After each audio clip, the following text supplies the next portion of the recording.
A vida dos passageiros é colocada em risco quando aviões são mal construídos. Hidráulica! Nós perdemos! Quando engenheiros cometem erros. Essa estratégia não foi um acidente. Segundos após a decolagem, este avião gira descontroladamente. Isso quebrou todas as regras possíveis. Erros ocultos destroem este jato. Cada acidente contém lições que não podem ser ignoradas. Alguém tem que se manifestar e dizer: vamos lá, pessoal, temos que agir certo.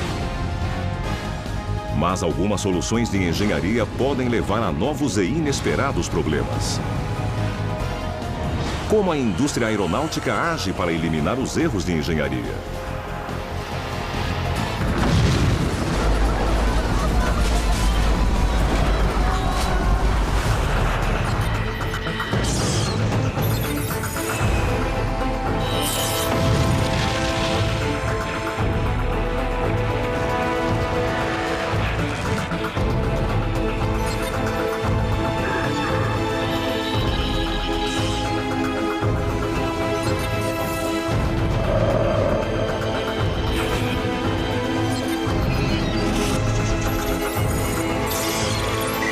Catástrofes aéreas. Erro de engenharia. 17 de julho de 1996. Aeroporto JFK, Nova York. É o fim de um dia quente de julho. O voo 800 da TWA aguarda para partir rumo a Paris. Iniciando controle. Tripulação, checar máscaras de oxigênio. Ele finalmente decola um pouco depois das 8 da noite. Há 230 pessoas a bordo. Entre elas, Jill Zinkiewicz, em sua primeira viagem internacional como comissária de bordo. O irmão de Jill, Matt, é ativista pela segurança aérea. Era um dia normal, um dia lindo. A Jill estava tão empolgada com a viagem para a França que contou para todo mundo que estava indo. Reconstituição. No setor de Jill, há um grupo de 16 alunos do ensino médio de uma pequena cidade da Pensilvânia. Eles estão a caminho de Paris, na maior viagem de suas vidas. Enquanto todos se acomodam, o avião se aproxima da altitude de cruzeiro.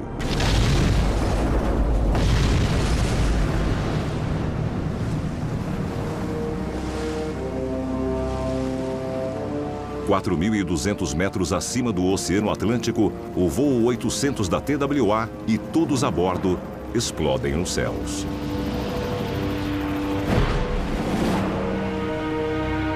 Os momentos finais do avião foram vistos por centenas de testemunhas oculares. We saw a big giant ball of flames, biggest orange ball I ever saw. My son was standing there on the beach and he said, "Oh, look," and we saw an explosion. We turned and looked at what looked like fireworks that were in the sky. And I looked up and I saw what appeared to be a glowing ball. O corpo da comissária de bordo, Jill, é um dos primeiros a ser recuperado. Todas as 230 pessoas a bordo do Boeing 747 estão mortas.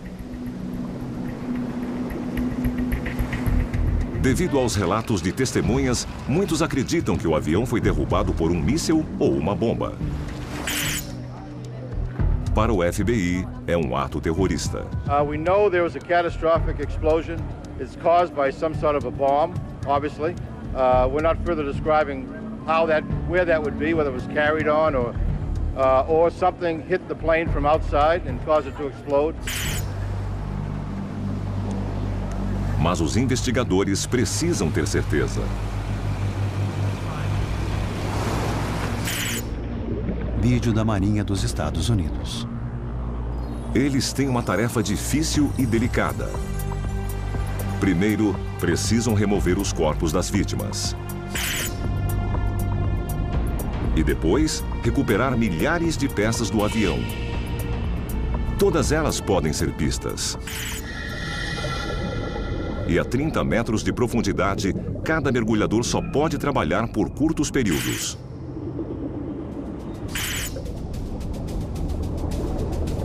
Após 7 dias de buscas, as caixas pretas do avião são encontradas.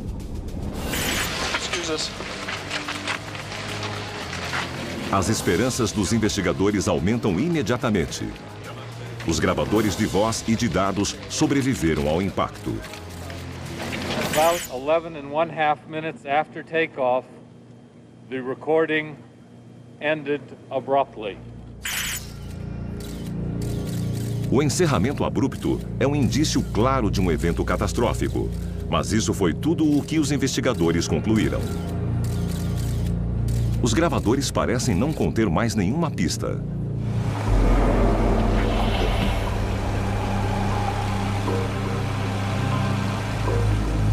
Para descobrir o que aconteceu com o TWA-800, os investigadores iniciam uma tarefa trabalhosa: reconstruir as principais partes da aeronave. Impressionantes 95% do avião são recuperados. E logo chega-se a uma conclusão definitiva. O TWA-800 não foi derrubado por terroristas. Jimmy Wilder foi o especialista em materiais da investigação. Ficou bem claro no primeiro mês de investigação, talvez até um pouco antes disso, que de todas as peças recuperadas, nenhuma continha qualquer evidência de uma bomba ou míssil.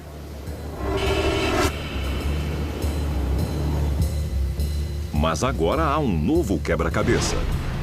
Se não foi terrorismo, qual teria sido o problema do avião?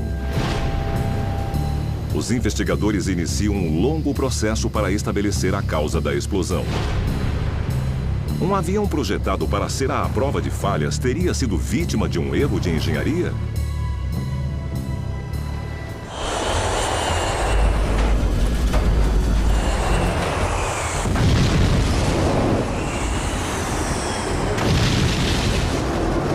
É uma das catástrofes do mundo moderno criadas pelo homem.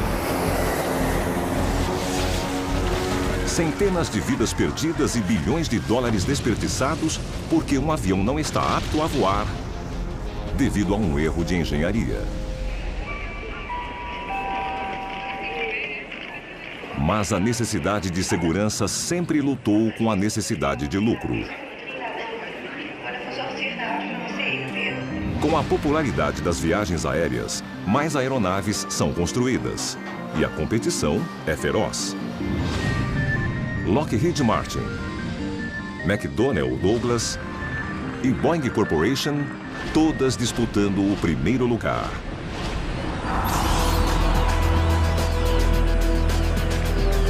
Em 1970, a McDonnell Douglas revela sua nova estrela, o DC-10.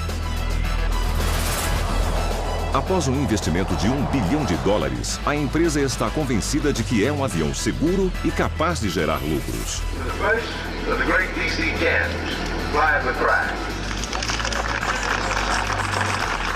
A construção do DC-10 parece impecável. Ele responde bem aos comandos e torna-se popular entre os pilotos. Então, ocorre um desastre devido a um erro de engenharia. 3 de março de 1974. É primavera em Paris. No aeroporto de Orly, François Drouin, pai de 5 filhos, parte para uma viagem de negócios. Seu filho, Bruno, tinha apenas 5 anos. Eu me lembro daquele domingo, quando levamos meu pai até Orly. Meu pai ia pegar um avião para Londres a negócios. Ele trabalhava para uma empresa petrolífera. Mas o voo do pai de Bruno é cancelado devido a uma greve de funcionários em uma companhia aérea inglesa.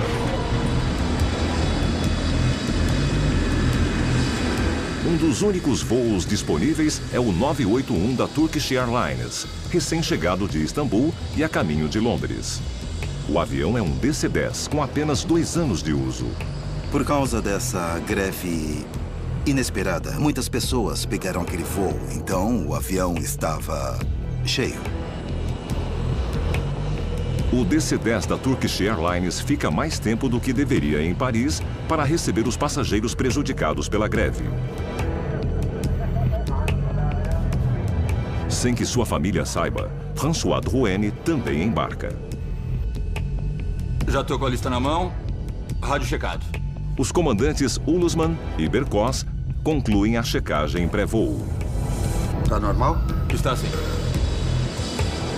Na traseira do avião, Mohamed Mahmoud, um carregador de bagagens, fecha a porta de carga.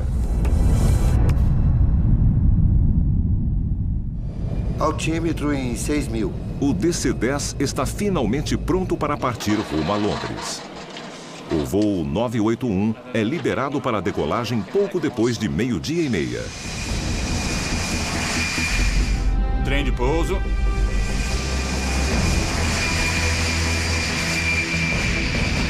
Tudo parece normal,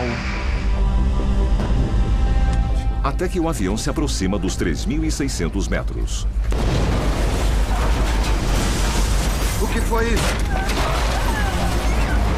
Rajadas de ar frio castigam os passageiros. A cabine explodiu.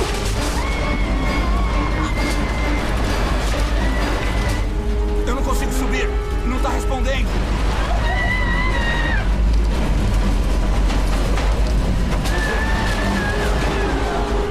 Hidráulica. Nós perdemos.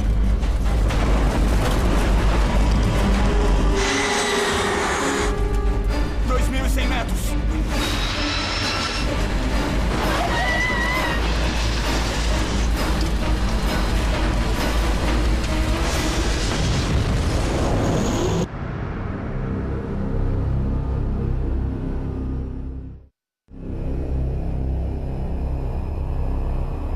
Nos arredores de Paris, o avião se choca contra o solo a quase 800 km por hora.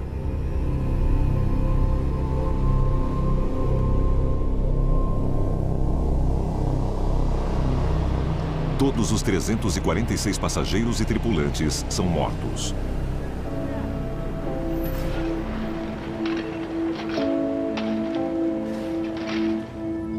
Foi um impacto muito violento. E as autoridades francesas não estavam preparadas para um evento como esse. Foi o primeiro.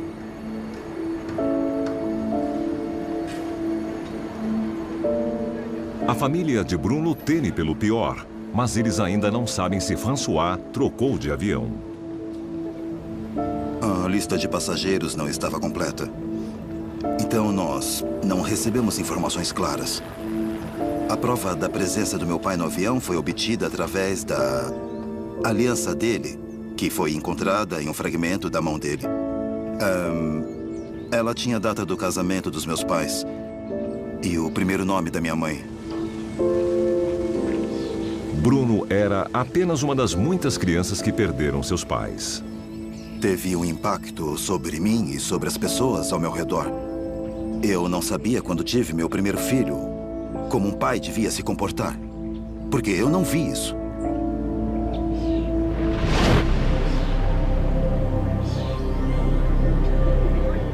Após a tragédia, os investigadores franceses iniciam a horrível tarefa de procurar pistas em meio aos destroços.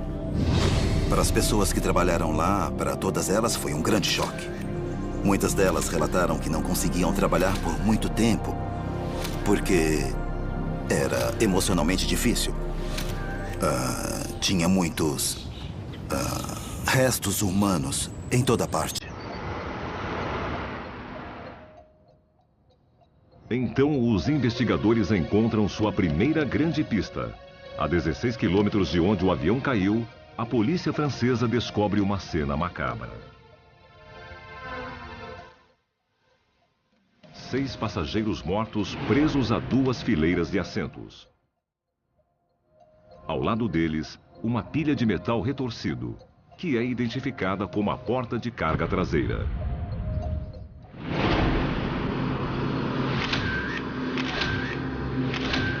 A mesma porta que havia sido fechada poucos minutos antes pelo carregador de bagagens Mohamed Mahmoud. Mas como uma porta podia simplesmente cair de um avião? A resposta estaria em um erro de engenharia.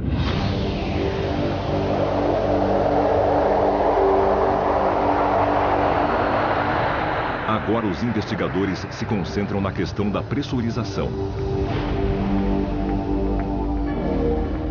Os jatos voam a altitudes elevadas, onde a pressão atmosférica é muito baixa. Para manter o conforto dos passageiros, a pressão no interior do avião precisa ser elevada. Se a cabine não fosse pressurizada, os passageiros seriam expostos a uma altitude superior à do Monte Everest. É crucial que as portas do DC-10 sejam hermeticamente fechadas. Durante o voo, o ar pressurizado do interior do avião força as portas, tentando fazer com que elas se abram.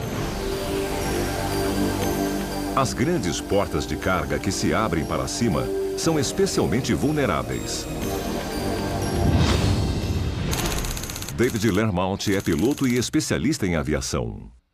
É claro que essas portas são muito grandes. Elas são muito grandes mesmo. Então, caso elas se abram em pleno voo, fica um buraco enorme no avião. Para impedir que as portas de carga se abrissem, os engenheiros do DC-10 projetaram um sistema de trava elaborado. Quando a alavanca externa é acionada, as garras no interior giram, agarrando uma barra. Deveria ser totalmente confiável, mas não era. A falha de projeto era a seguinte.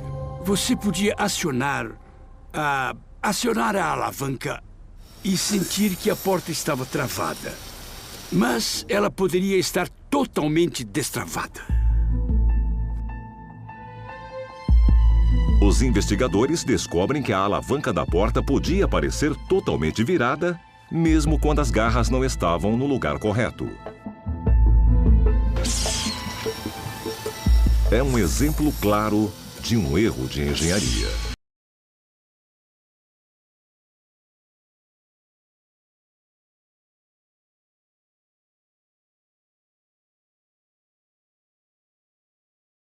O uso da porta.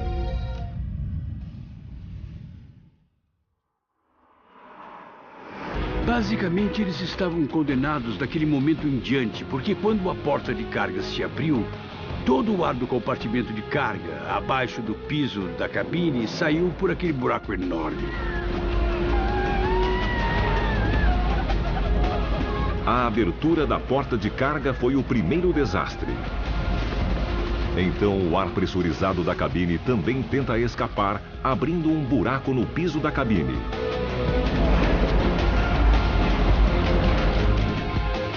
Esta corrente de ar violenta arrasta 6 passageiros para fora do avião, rumo à morte.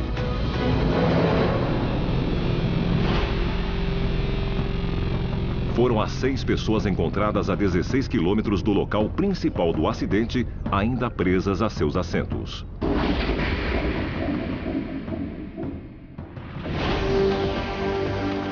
O colapso do piso da cabine leva a um novo desastre. Ele destrói cabos de controle vitais. Hidráulica! Nós perdemos! Estes cabos são acionados por pressão hidráulica para mover componentes fundamentais, como o leme e os estabilizadores. Sem eles, os pilotos não podem controlar o avião. Eu não consigo subir! Não está respondendo!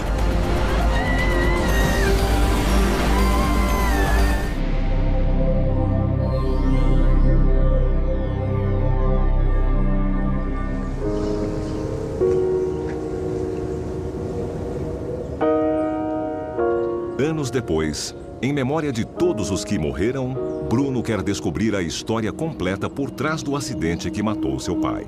Para mim, essa tragédia não foi um acidente. Acidente é falta de sorte. Aqui aconteceu outra coisa. Foi uma combinação de azar com um problema totalmente conhecido. Bruno teve acesso a um relatório interno onde alguns dos próprios engenheiros que construíram as portas de carga do DC-10 achavam que elas não eram seguras. O gerente de produto fez um relatório sobre a porta, mencionando que o sistema de trava não era muito seguro e que existia o risco de, ao longo dos 20 anos de idade útil do avião, ocorrer uma perda de aeronaves e de pessoas.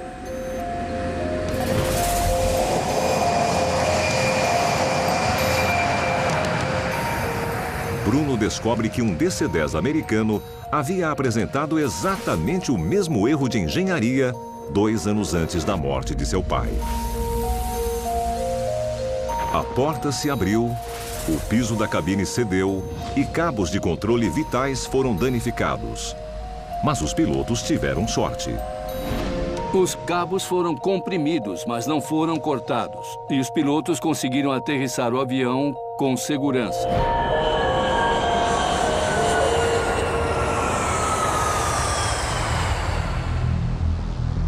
O pai de Bruno e seus companheiros de voo não morreram apenas por causa de um erro de engenharia.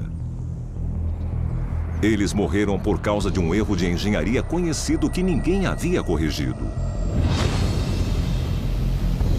Finalmente, as autoridades reagem. Todas as portas de carga do DC-10 são equipadas com uma nova trava e entradas de ar são colocadas no piso da cabine para impedir o colapso. Mas nem todas as lições são absorvidas. Foi a destruição do sistema de controle do avião que derrubou o DC-10. No futuro, ele teria que ser a prova de falhas. Assim, mesmo que um componente sofresse uma falha catastrófica, o avião continuaria seguro. Mas 5 anos depois, o fato de isso não ter ocorrido voltaria a assombrar a fabricante do DC-10, a McDonnell Douglas. 25 de maio de 1979. Aeroporto O'Hare, em Chicago.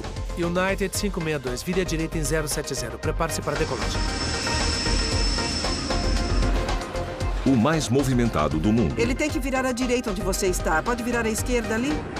E naquele dia, em 1979, o movimento é ainda maior do que o normal. A aeronave militar à direita, é melhor atravessar. Estou tentando tirar todo mundo da frente. É o início de um fim de semana prolongado e dezenas de milhares de passageiros estão tentando decolar. Chegado. Pressurização da cabine. Tudo chegado. Um DC-10 da American Airlines se prepara para ir a Los Angeles. 20 pedindo permissão. Atenção, Torre American 191 pedindo permissão para taxiar. Permissão para assumir a posição. Aguarde na pista 32 à esquerda. Pode virar à esquerda. 2 minutos após as 3 da tarde, o DC-10 está pronto para partir. Motor estável. Acelerar para a decolagem.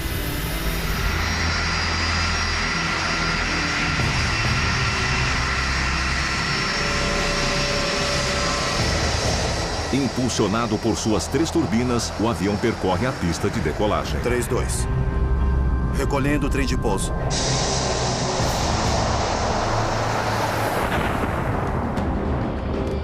De repente, a turbina esquerda se solta. Troca! Aquele avião acabou de perder uma turbina. Parece catastrófico, mas a perda de um motor não deveria ser o bastante para derrubar esta aeronave. Os DC-10 são projetados para voar mesmo com 2 motores. O avião começa a se inclinar para a esquerda. Ah, meu Deus! Há algum outro problema. Os pilotos perdem o controle. O DC-10 vira totalmente.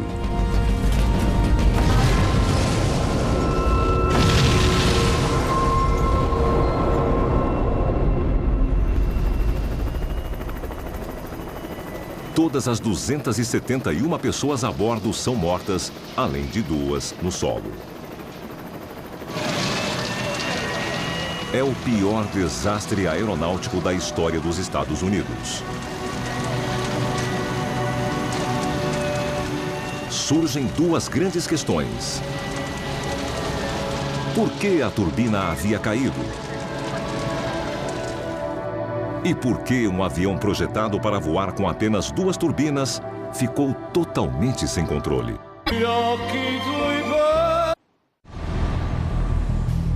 Responder por que a turbina do DC-10 caiu mostra-se terrivelmente simples. É um caso de falta de manutenção. Uma das peças que fixava o motor estava rachada.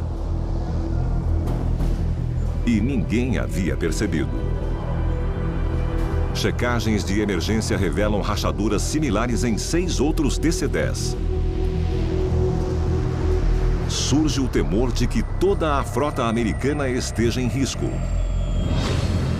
São assustadoras 138 aeronaves. I have no choice but to ground all US DC-10s immediately.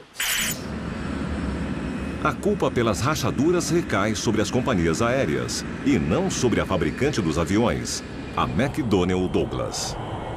Os investigadores descobrem outro problema crítico. Tudo remonta ao momento em que o avião se inclina para a esquerda. Isso acontece porque a separação do motor rompe linhas de controle hidráulico vitais que operam os sletes das asas. Quando o motor foi arrancado da asa, ele destruiu o sistema hidráulico que mantinha os sletes estendidos. Quando os sletes se retraíram, porque não tinham mais pressão hidráulica para ficar no lugar, aquela asa perdeu sustentação. Reconstituição. Como no incidente da Turkish Airlines, o avião cai porque os pilotos perdem o controle. A lição da construção à prova de falhas não foi aprendida. Isso não faz jus à melhor tradição da construção de aviões. O projeto de uma aeronave deve ser o que chama de a prova de falhas. Se alguma coisa falhar, a aeronave continua segura. Isso quebrou as regras possíveis.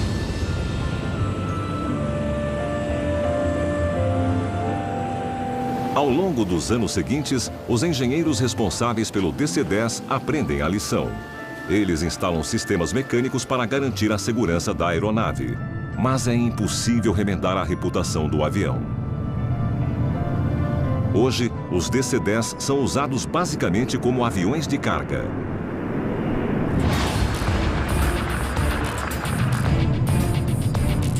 E o Jumbo 747 da Boeing torna-se o jato de passageiros mais bem-sucedido do mundo.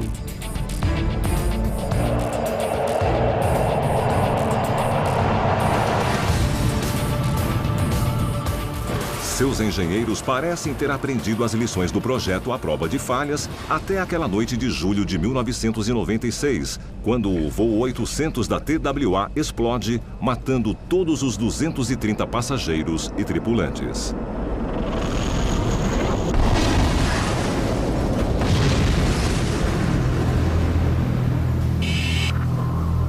Após meses de um trabalho minucioso, os investigadores reconstroem seções inteiras do avião despedaçado. Era um grande número de peças, milhares de peças, que precisavam ser remontadas para começarmos a entender como o avião se desfez e depois por que o avião se desfez. Depois que a possibilidade de um míssil ou uma bomba é descartada, os investigadores buscam uma fonte de explosão na própria aeronave. E finalmente a encontram. O tanque de combustível central explodiu.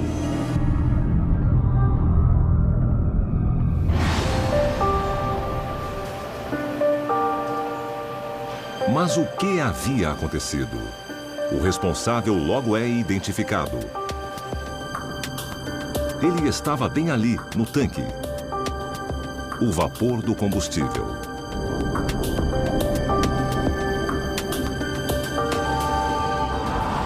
Quando os engenheiros da Boeing projetaram o 747 nos anos 1960, eles esperavam que o avião voasse com todos os seus tanques cheios.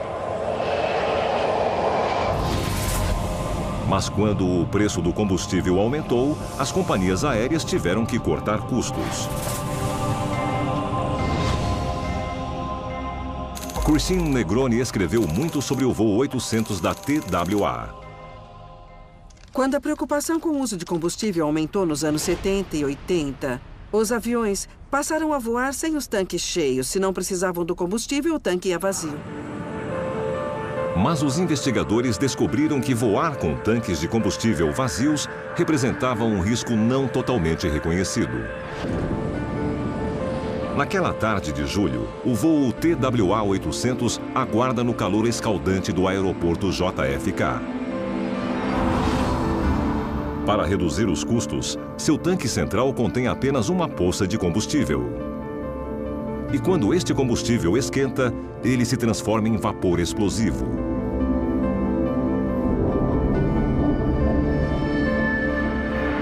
Um segundo erro de engenharia torna a situação muito pior. Diretamente abaixo do tanque de combustível, os engenheiros da Boeing colocaram os circuladores de ar do avião. São eles que fornecem ar filtrado para a cabine dos passageiros. Mas, embora aumentem o conforto dos passageiros, também emitem calor. E este calor vai diretamente para o tanque de combustível.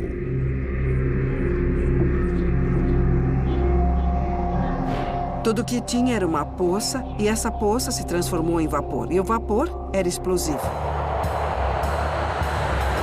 Os investigadores revelam uma situação aterradora. Reconstituição. O TWA-800 se afasta de Nova York com um tanque de combustível altamente explosivo.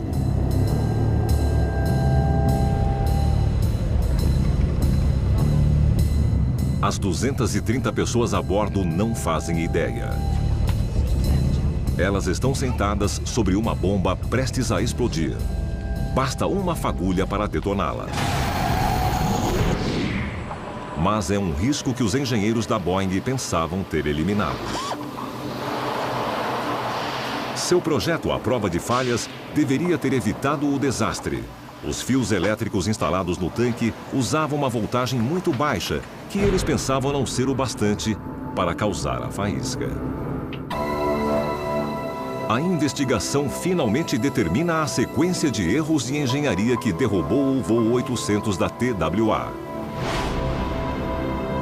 Primeiro, o vapor do combustível se acumula no tanque.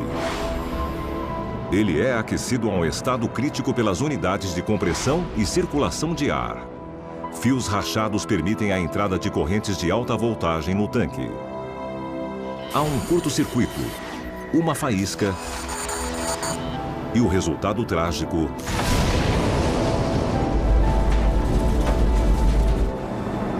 é o segundo maior desastre aéreo doméstico dos Estados Unidos.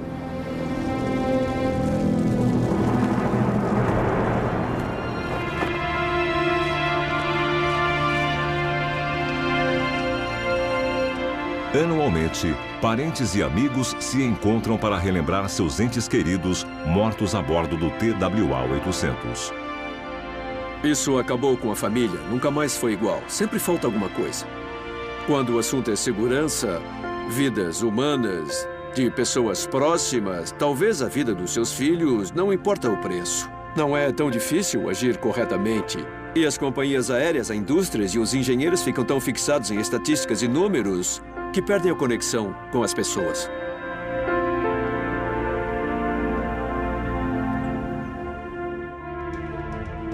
Mas há uma recompensa. A comissária de bordo Jill Zinkenvix e seus colegas de voo não morreram em vão. As autoridades finalmente reconhecem a ameaça dos tanques de combustível explosivos.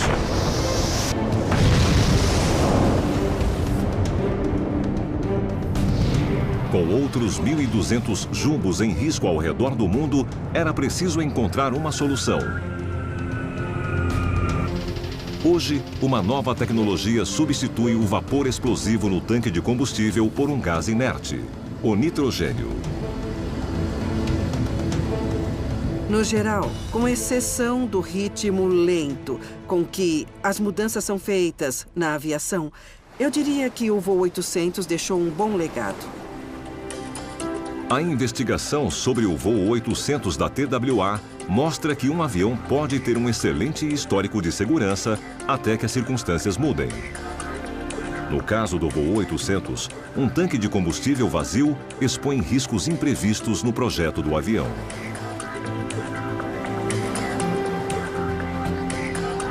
Os engenheiros aeronáuticos percebem que é necessário prever problemas com maior precisão. O tipo de problema de engenharia que ocorre hoje em uma boa companhia aérea com aviões modernos é o tipo de problema de engenharia que não foi previsto. Mas isso será possível? Nos anos 1990, para minimizar os erros de engenharia, a Boeing começa a usar a tecnologia mais recente para construir o 777, o maior jato bimotor do mundo. Assim como o jumbo original da Boeing, ele logo se torna famoso pela segurança. Mas os engenheiros da Boeing estão prestes a sofrer um choque. Eles podem ter eliminado o risco de superaquecimento do combustível, mas não previram o que acontece quando o combustível esfria demais. 17 de janeiro de 2008. Aeroporto Heathrow, em Londres, em um movimentado dia comum. Aviões de todo o mundo aterrissam a cada 3 minutos na pista sul. Entre os aviões a caminho do Heathrow está um 777 da British Airways. Reconstituição. O voo 38 tem 136 passageiros e 16 tripulantes a bordo. Eles estão voando há 11 horas, tendo saído de Pequim à noite, e todos estão ansiosos pelo fim da jornada. O comandante Peter Burkell e o copiloto John Cowart preparam-se para aterrissar. Pronto, os controles são seus, John. Assumindo controles. Tudo ocorreu normalmente até 1 minuto antes da hora prevista para o pouso. O avião estava a uns 300 metros, trem de pouso abaixado, flaps abertos a cerca de 30 graus. E não parecia ter nada errado. Speedbird 38, pouso liberado na 27 à esquerda. Pouso liberado na 27 à esquerda, Speedbird 38. A cerca de 150 metros, a apenas 35 segundos do pouso... Estou sem empuxo. Os 2 motores perdem a potência de repente. A velocidade começou a cair.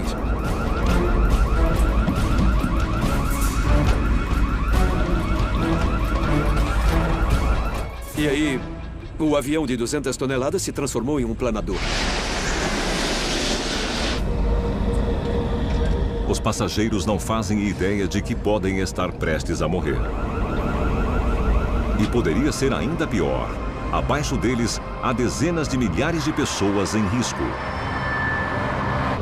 Mayday, Mayday, Speedbird.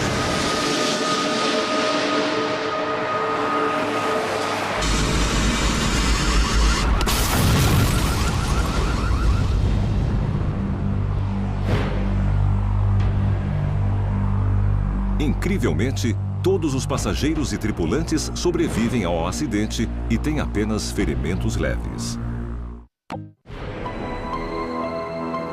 Agora os engenheiros estão desesperados para descobrir por que os 2 motores perderam potência. Uma falha em 2 motores é extremamente rara.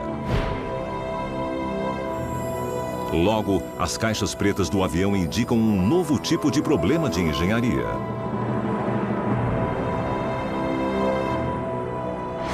Algo impediu o combustível de fluir para as turbinas. Mas o quê? Uma coisa que nunca tinha sido prevista aconteceu com o sistema de combustível.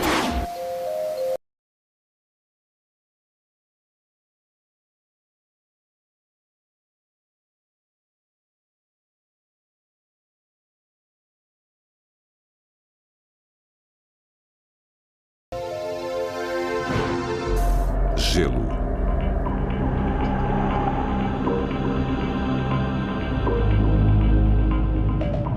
De Pequim a Londres, o avião atravessou um ar extremamente frio com até 74 graus negativos. A estas temperaturas, a quantidade minúscula de água presente no combustível de aviação pode se transformar em cristais de gelo. O gelo teria bloqueado o fluxo de combustível?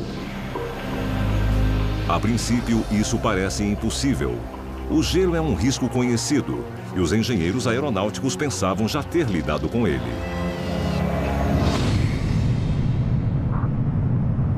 No 777, eles cuidaram para que o combustível fosse aquecido antes de chegar aos motores em um componente conhecido como trocador de calor. Steve Moss é investigador de acidentes e especialista em motores. Quando o combustível passa por esses tubos, ele é aquecido. Então, quando sai por essa ponta, ele está acima de 0 grau. E os cristais de gelo não chegam até a turbina. Se este aparelho foi criado para derreter cristais de gelo, como eles poderiam ter bloqueado o fluxo de combustível? Os investigadores retornam aos dados da caixa preta. Eles estudam o que aconteceu no sistema de combustível durante o longo voo de Pequim. Eles simulam o impacto do clima frio sobre a tubulação. Os testes mostraram uma coisa que não tinha sido levada em conta. Em altitude de cruzeiro, quando o fluxo de combustível é lento, o gelo pode se acumular dentro dos tubos. Reconstituição. Os investigadores passam a acreditar que o gelo se acumulou lentamente durante a longa jornada. Pronto, os controles são seus, John.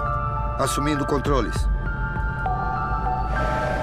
Ao se aproximarem de Heathrow, os pilotos precisam de mais potência dos motores. Isso aumenta repentinamente o fluxo de combustível nos tubos, o que solta o gelo.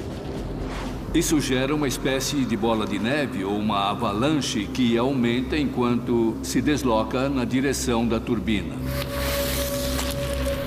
A bola de neve atinge o trocador de calor e o bloqueia. No momento em que o avião precisa de mais potência, o combustível não consegue passar pelo gelo. Os motores são inúteis. Os projetistas acharam que pensaram em tudo. Mas bastou uma circunstância que eles não tinham considerado e pronto. Mais uma vez, é preciso um acidente para revelar um problema que os engenheiros não haviam previsto.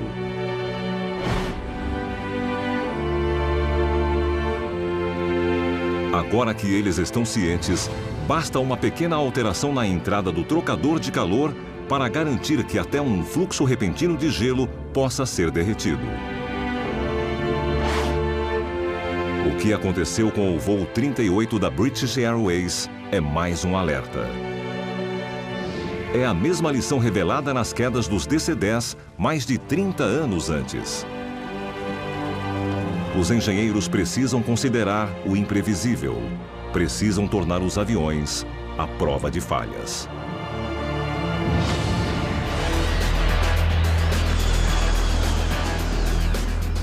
Os engenheiros modernos continuam tentando construir aviões muito mais seguros e bem menos acidentes são causados por erros de engenharia. Acidentes fatais são 6 vezes mais raros do que eram 30 anos atrás. É, sem dúvida, uma melhoria considerável. A confiabilidade dos motores, fuselagens e sistemas aumentou muito. Mas nós também aprendemos lições. A indústria aeronáutica ainda é jovem. Pouco mais de um século separam nossos jatos modernos dos primórdios da aviação. Mas para os engenheiros de hoje, o desafio ainda é o mesmo: eliminar erros antes que eles levem a desastres. Versão brasileira, Vox Mundi.